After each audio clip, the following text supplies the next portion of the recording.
নামাজ শুরু করার আগে যদি ছোট্ট একটা আমল করেন, খুব বড় আমল না, ছোট একটা আমল। আল্লাহর নবী একদিন দেখলেন সাহাবাই কেরামের মধ্যে কেউ একজন এমন কিছু নামাজের আগে শুরু করার আগে পড়েছে, নবীজি দেখলেন 7 আকাশ খুলে দিয়ে আল্লাহ রাব্বুল আলামিন অজর ধারায় রহমত গুলা নাজিল করে দিয়েছে। সুবহানাল্লাহ। আল্লাহর নবী অবাক হয়ে গেলেন। নামাজের সালাম ফিরে নবীজি বললেন, তোমাদের ভিতরে কে এমন আছে এমন কিছু নামাজের ভিতরে তুমি পড়েছ, আল্লাহ পাক তোমার জন্য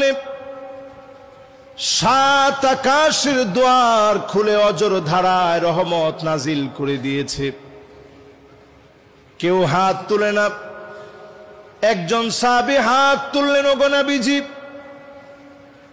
আমি অতিরিক্ত 3টা বাক্য বলেছি, আল্লাহু আকবার কাবীরা ওয়ালহামদুলিল্লাহি কাসীরা ওয়া সুবহানাল্লাহি বুকরাতাও ওয়া আসীলা।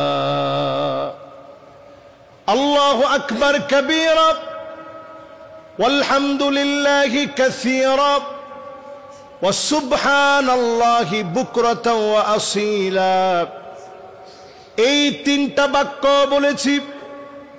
আল্লাহর নবী বললেন, আমি যখনই দেখেছি 7 আকাশের দ্বার খোলা হয়ে গেছে, অজর ধারায় আল্লাহ পাক রহমত নাজিল করতেছে, আমার বুঝতে বাকি নেই আমার সাহাবীদের মধ্যে এমন কোন একটা আমল হয়েছে যার কারণে মালিক খুশি হয়ে গেছে। ছোট্ট এই আমলটা যদি নামাজ শুরু করার পূর্বে বলতে পারেন, আপনার জন্য 7 আকাশের দ্বার যিনি খুলে দিবেন তিনি কে?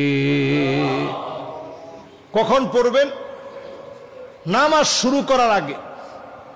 ইমাম সাহেব তেলাওয়াত করতেছেন, আপনি এসে দাঁড়িয়েছেন, মনে মনে ছোট্ট করে পড়ে ফেলেন, আল্লাহু আকবার কাবীরা ওয়ালহামদুলিল্লাহি কাসীরা ওয়া সুবহানাল্লাহি বুকরাতাও ওয়া আসীলা। সহজ না কঠিন? আমি একটু চুপ থাকি, আপনারা বলেন তো দেখি 1 নাম্বারটা কি? আর একটু জোরে বলেন তো 1 নাম্বারটা কি? মাশাআল্লাহ, আল্লাহর নামটা যেই তো সবচেয়ে দামি। বড় আওয়াজে আপনারা বললেন আল্লাহু আকবার কাবীরা।